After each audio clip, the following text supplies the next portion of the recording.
So like we said, okay, you married. How old are you? 20. 20. All right. So we on campus trying to see how many good people on here. So you consider yourself to be a good person? For the most part, yeah. For the most part. All right, cool. You say you smart. I mean, humbly speaking. For sure. So let me ask you this here. How many lies have you told in your lifetime? How many what? Lies have you told? How many lies? Yeah. Oh. Let's see, 10, 15, 20, 25, 100. I wouldn't know. Like recently, not many. Not many. Okay, so let me just give me a number. What you think about? Like how many times I've ever lied Have you ever since lied? birth? Yeah. I mean, I joke a lot, so I guess that's considered lying too. So probably about, maybe a couple hundred. All right, come on, that's not bad. All right. So let me ask you this here. Have you ever stolen anything, regardless of the value? It doesn't matter if it was cheap or expensive. No. Never did. Not even nothing.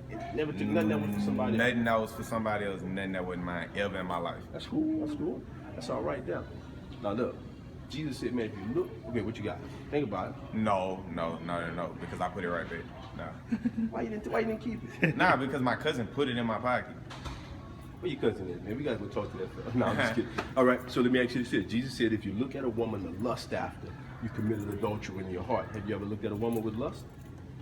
How many times today? How many times today? Yeah. Oh, How about y'all? Plenty? I mean, maybe like, you talking about today? Have you ever did it?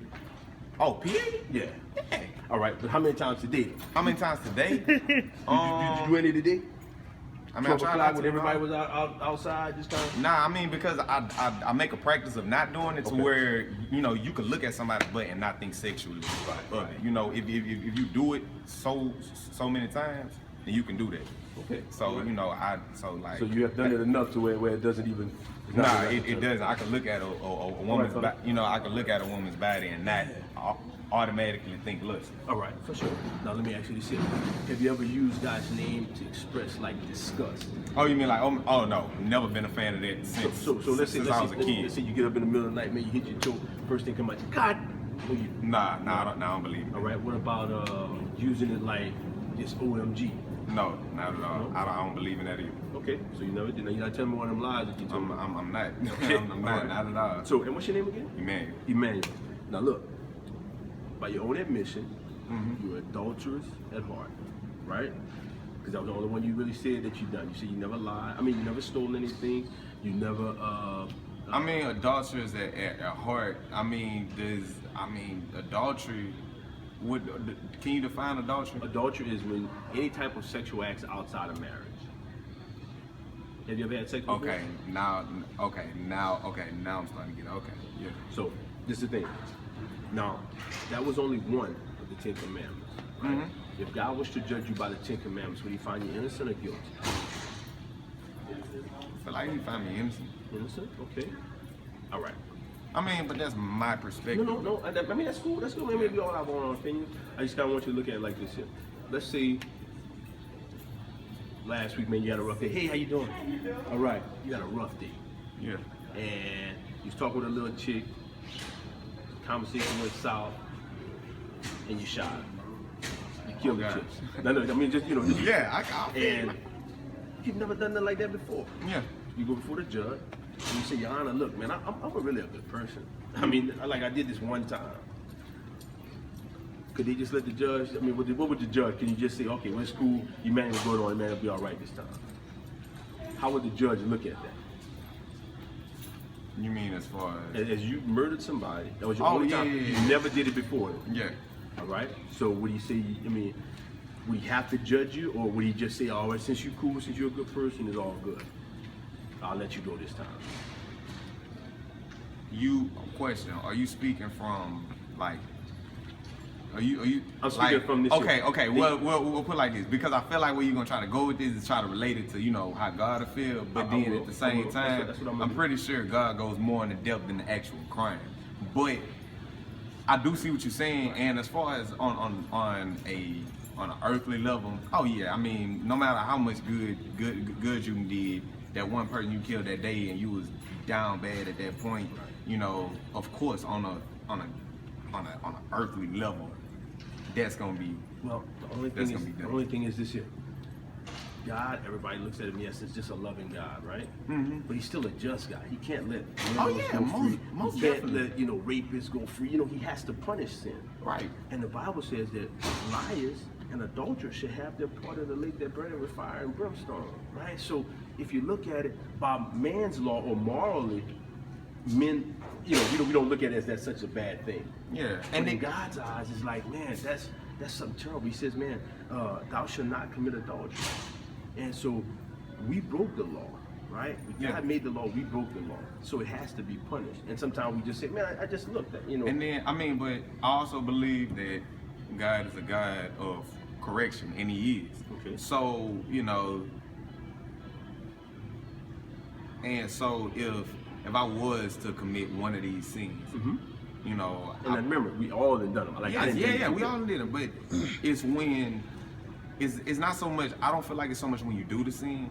It's when you don't find a way to make, like, not really so much make up, but if you turn away from it, is because you'll commit the sin, God will correct you. It's when you go against that correction is when you get judged. So let me ask you this. Because it say we all sinners, right? Right, we all So sin. that means we will continue to sin. If we will continue to sin and we not corrected, then what hope do we have?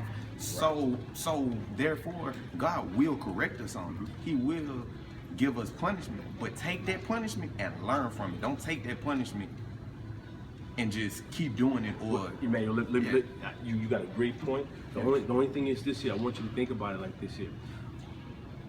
We try to do what's right. In our nature, it's in our nature to try to do what's right. But for some reason, we keep falling short, right?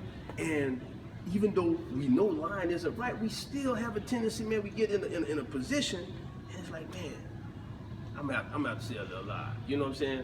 Or the woman passed and she half dressed or her butt big or something, and you're gonna be like, man, even though you don't want to do that, even though you didn't try to train yourself to do that, the reason is because in ourselves, the Bible says that, man, we need to be born again, which means that we need to, that God will come in there and give us a new desires and new wants and all that stuff. But until then, we still relying on ourselves and our goodness. And the Bible says, man, our righteousness to God, man, is as filthy rags. It's like it's worthless, our righteousness. But what he done, let me tell you this here. What Jesus done, even though he know that we won't ever make it. Because when I say Mr. Mark, let's say right here, I'm standing on the black part, and I'm gonna do a long jump as far as I can. Well, big like I am, I might only go 3 feet. But you might come there and go 6 feet. But the thing is, no matter what, you can never get to the door, right? Because in your own ability, you won't always fall short. But God understood that, and in his love, he said, man, you know what? I love Emmanuel so much. This is what I'm gonna do. I'm gonna go to the cross on his behalf. Now, 2,000 years ago, Jesus came and he died on the cross. Do you understand what took place at that point? I'm listening. Okay, this is what happened. That right there was a legal transaction, right? Because have you ever been to court? You ever been to court before? Okay, this is how I go in court. Let's say you break the law, right? You go before the judge. If somebody comes in there and pays your fine, then legally you're free to go because your fine has been paid, right? This is the thing. You owed a debt that you couldn't pay. So God sent his only son, Jesus Christ, in the form of a man, right? Holy, pure, righteous. He never sinned. You can search the scriptures, search the antiquities and all that stuff. He never sinned. All right? He lived a holy and righteous life. Only for one reason, to go and pay for our fines that we could, to pay the debt that we couldn't pay. The only reason he came there and died because God said, man, I have to punish sin. Hey, Daniel, Good Rick was looking for you. Whenever he